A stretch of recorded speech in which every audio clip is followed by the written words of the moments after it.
Greetings to whoever this may concern, CA Gamer 11 back with another series review. Look at the shirt I'm wearing. Can you see it? I don't know if you can see it. But it says Escape from Alcatraz. There's Gotta Get Me Out of Here. There's a guy on there. It's pretty cool. I got the shirt from San Francisco because I went to Alcatraz. I still have the ticket in my wallet. It's pretty cool. I don't know. I really enjoyed Alcatraz. And I heard that once you were in, there was no getting out. I thought this shirt was appropriate today because if you couldn't tell by the title, today I'm going to be reviewing American Horror Story Season 2, Asylum.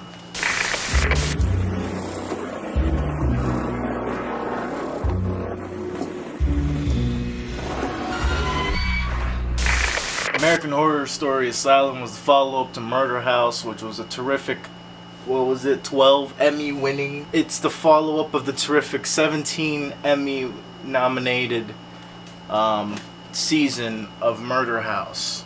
So technically Asylum was probably the most hyped and the most it had the biggest shoes to fill in terms of being a follow-up to Murder House, because Murder House at the time was so damn good and people liked it and they were like, ooh, Season 2 better live up. And by the look of the teasers at the time, Season 2 was looking to be a good one. Like this was gonna terrify us good. Like they're going for like scary, like The Exorcist good. Damn.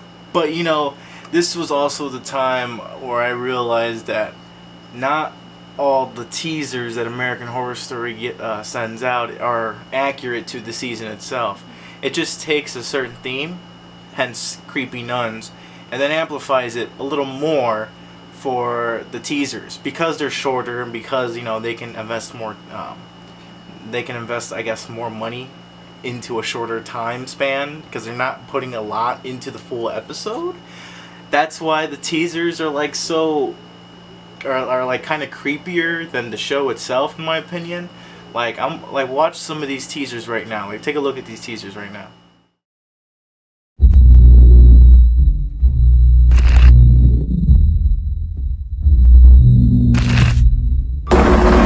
And then here's a scene from the show. Aléjate, Satanás, aléjate.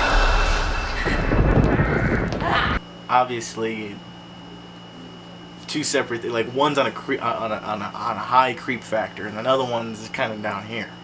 You know, like, there's a big difference. Even when watching this at the first time, way back when it first aired, I was like, it feels off. I remember being hyped for something a little creepier. Strange. But other than that, this season stars Jessica Lange, Evan Peters, and Sarah Paulson, and Zachary Quinto. And Lily Rabe, the 5 names that are all making a return from season 1, and they all play an array of interesting, very in-depth characters. I'm not going to get into all of them, but they're all very interesting. The season welcomes James Cromwell into the cast. James Cromwell plays Dr. Arden. Dr. Arden is a dude that appears to be evil, and then throughout the season you are just proven right. No, like, seriously, like, this dude is a bad dude. Like, you even have a sense that he's a bad dude. That follow your senses, because this dude is a bad dude. Awesome work with James Cromwell, man. He was very terrifying in this. He was very off-putting in this, and he is probably one of the great aspects of this season. It's amazing. His performance was awesome. Jessica Lange returned as Sister Jude. Sister Jude has probably one of the awesome character arcs in a season, along with Sarah Paulson's Lana Banana.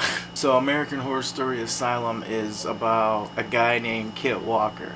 Kit Walker is your average typical gas station clerk that, you know, he lives a quiet life. He lives a simple, quiet life.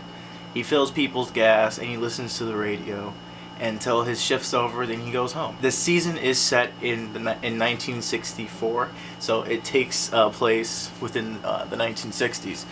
And I really like the accuracy to a lot of it, like the gas station itself, like all the candy, like the candy bars, and then the little gas station hose, and then the car, and then the way they're dressed. It's all very accurate, obviously, and I just love the attention to detail, and that was it was really paid attention to, you know, and that was just awesome. I just felt like, yeah, this is the 1960s. I can feel it. Awesome. They're setting me into the world. Beautiful production design. Awesome. So Kit Walker, when he's not working at the gas station, he is living in secrecy. Did I say that word right? In secrecy. Yeah. He's living this big secret, man. He goes home and he's married to an African American woman named Alma. Yeah, in this day and age, what's wrong with that? But let me remind you, this is the 1960s. That was really, really frowned upon amongst society. So Kit must live in this secrecy. He must live with this secret. Like, they can't tell anyone, but Kit wants to.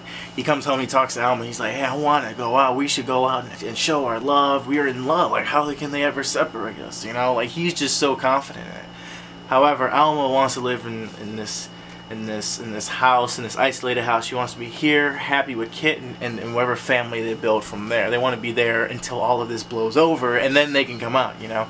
But he wants to come out and move and go along with the movement, you know. Like, let's march with them. Let's show them, you know, that we're together, we're married, and we love each other, you know, stuff like that. You know, so right there is already a conflict, and it sucks because these people do very much love each other, but they have to live in isolation because society says no to them. It's obviously it's heartbreaking. All of a sudden, in the middle of their evening, there's this big white flash of light, and Alma is supposedly, you know, she went to the kitchen to go cook dinner, and when this flash comes on, he thinks it's like his buddies are coming to harass him because of this secret, you know, because they're not too keen on African Americans, you know, even his buddies.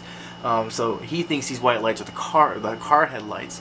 No, man, it's something else. You know, when Alma disappears when this bright light comes on, and she's nowhere to be found. Zip disappeared, and Kit automatically gets elevated. Like, he just like gets shot up and sucked up to the roof, and he's just like stuck up there with all the objects up there with him. It's like a big magnet, you know.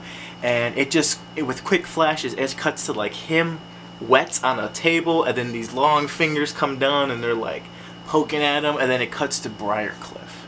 And then this is where we pick up on our other main character, Lana Winters.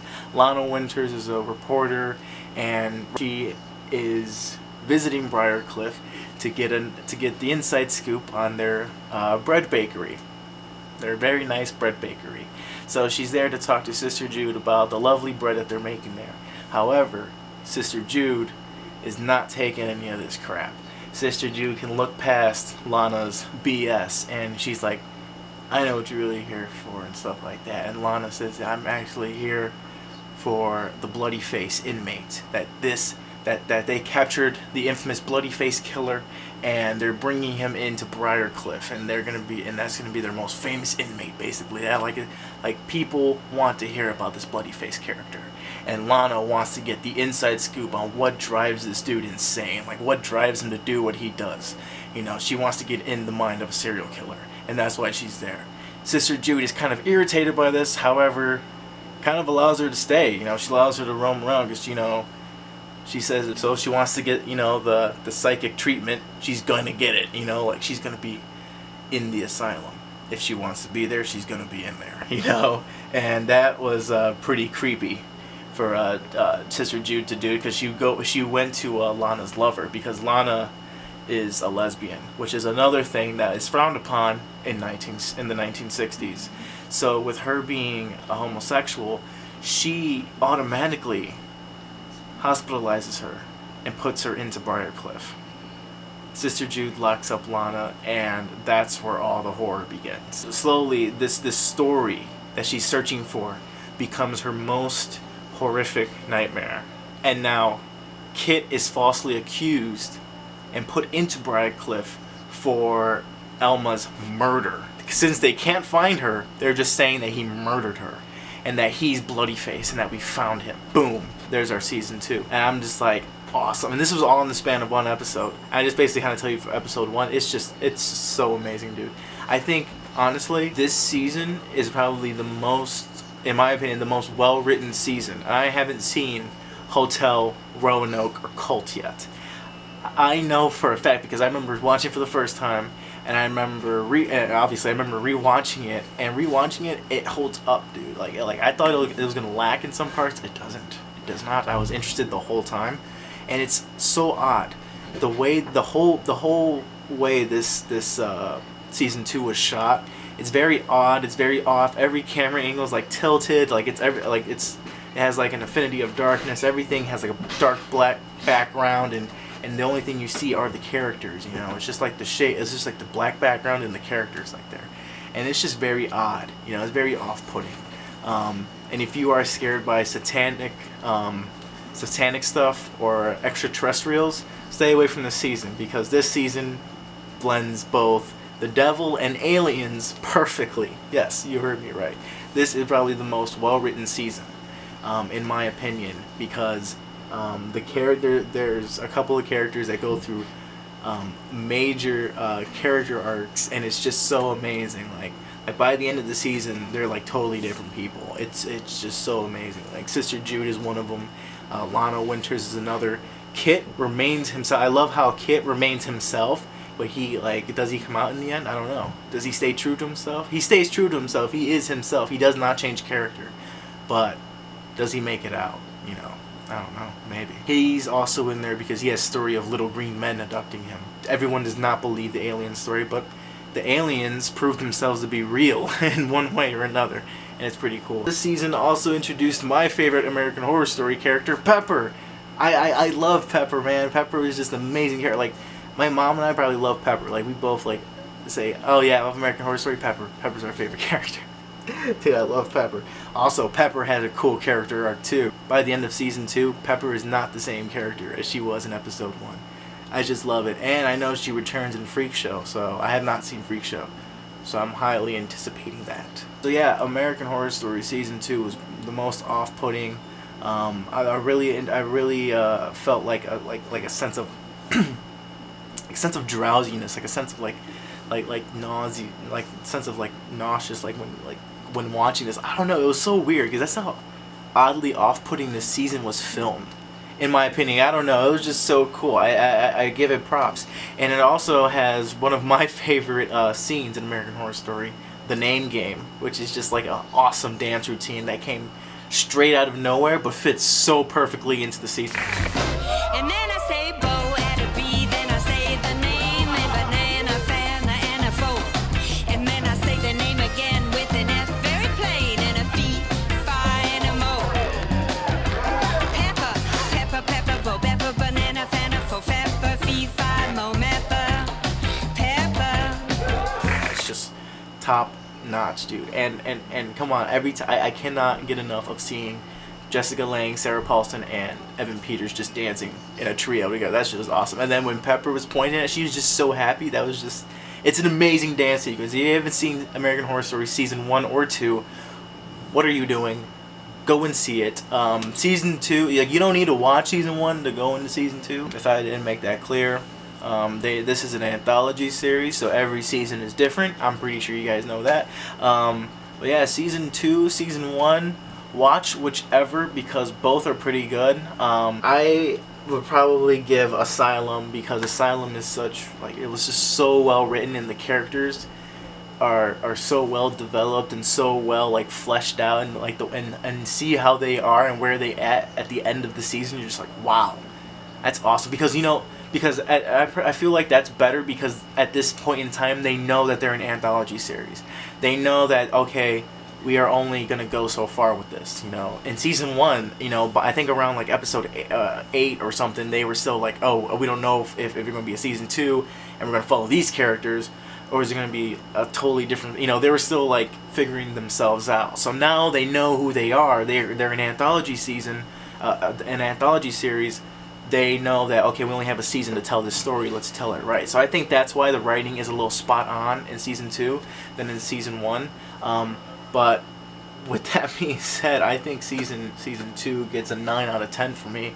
It is a little better than Season 1. I really think so. And yes, I did find an American Horror Story season that breaks 9 and 10. I want to see if one breaks 10. I highly doubt it.